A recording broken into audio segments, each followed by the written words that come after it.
بسم اللہ الرحمن الرحیم۔ حضرت عبداللہ بن زید رضی اللہ عنہ نے ساری زندگی نکاح نہیں کیا، جوانی گزر گئی۔ ایک دن حدیث مبارکہ پڑھ رہے تھے تو اس میں پڑھا کہ نبی کریم صلی اللہ علیہ وسلم کا فرمان ہے، جس کا مفہوم یہ ہے کہ جنت میں کوئی اکیلا نہیں ہوگا۔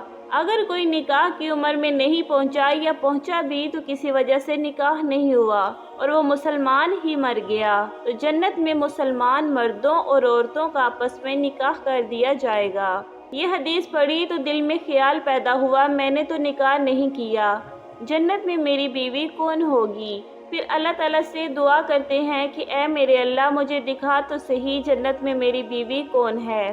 پہلی رات دعا قبول نہیں ہوئی، دوسری رات بھی دعا قبول نہیں ہوئی، تیسری رات دعا قبول ہو گئی۔ کیا دیکھتے ہیں کہ کالے رنگ کی عورت ہے، حضرت بلال حبشی رضی اللہ عنہ کے دیش سے ہے، اور وہ کہتی ہے کہ میں میمونہ ولید ہوں اور میں بصرہ میں رہتی ہوں۔ پتہ مل گیا، آنکھ کھلی تو تہجد کا وقت تھا، نوافل پڑھے، نماز فجر باجماعت ادا کی اور سواری لے کر حضرت عبداللہ بن زید رضی اللہ عنہ بصرہ روانہ ہو گئے۔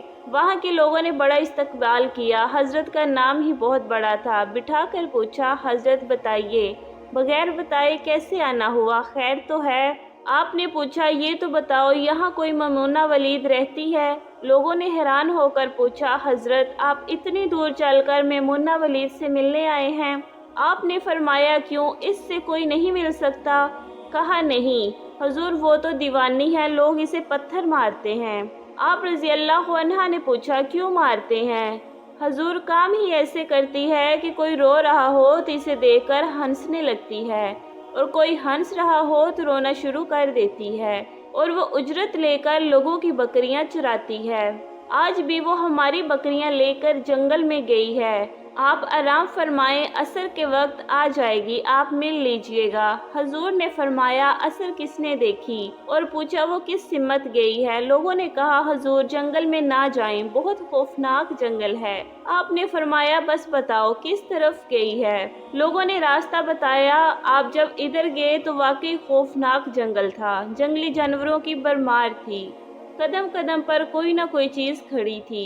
آپ فرماتے ہیں کہ قربان جاؤں اس عورت کی مردانگی پر، وہ اس جنگل میں کس طرح بکریاں چرا رہی ہے، جنگلی جانوروں نے ابھی تک اس کی بکریوں کو نہیں کھایا، اتنے درندے ہیں، سارے مل کر اس پر حملہ کریں تو کیا کرے یہ اکیلی عورت، اور کس کس کو روکے گی؟ جو لوگوں نے مجھے بتائی تھی، جب میں اس جگہ پر پہنچا تو منظر دیکھ کر میں حیران رہ گیا۔ تو حیران کر دینے والے منظر دو تھے۔ پہلا منظر، میمونہ ولید بکریاں نہیں چرا رہی تھی، بلکہ اس جنگل میں جائے نماز بچھا کر نوافل پڑھ رہی تھی۔ بکریاں چرانا تو بہانہ تھا کنارہ کشی کا، لوگ یہی سمجھ رہے تھے کہ وہ دن بھر بکریاں چراتی ہے، لیکن یہ تو حیران کر دینے والا منظر تھا۔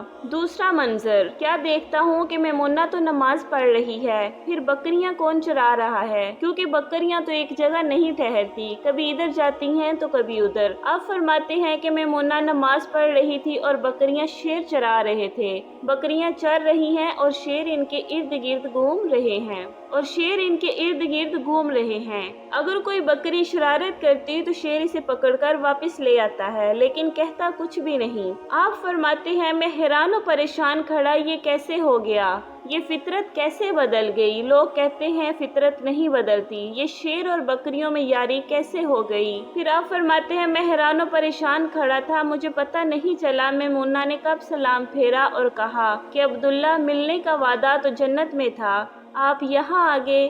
اور فرماتے ہیں کہ میں حیران رہ گیا، اس سے پہلے تو ملاقات بھی نہیں ہوئی، تو حضرت میمونہ ولید رضی اللہ عنہ کو میرا نام کیسے پتہ چل گیا؟ آپ فرماتے ہیں کہ میں نے حضرت میمونہ سے سوال کیا کہ اس سے پہلے ہم نہیں ملے، ملاقات نہیں ہوئی، تو میرا نام کیسے پتہ چلا؟ حضرت میمونہ نے جواب دیا، اے عبداللہ، جس طرح اللہ نے آپ کو میرے بارے میں بتایا، اسی رات اللہ نے مجھے آپ کے بارے میں بتایا۔ پھر آپ نے حضرت میمونہ سے پوچھا کہ یہ فطرت کیسے بدل گئی کہ شیروں نے بکریوں کے ساتھ یاری کیسے کر لی؟ بکریاں تو خوراک ہوتی ہیں شیروں کی۔ حضرت میمونہ ولید رضی اللہ عنہ فرماتی ہیں کہ جب سے میں نے اللہ تعالیٰ کے ساتھ صلح کر لی، اسی دن سے ان شیروں نے بھی میری بکریوں کے ساتھ صلح کر لی۔ اگر ویڈیو اچھی لگے تو چینل کو سبسکرائب لازمی کریں۔ جزاک اللہ۔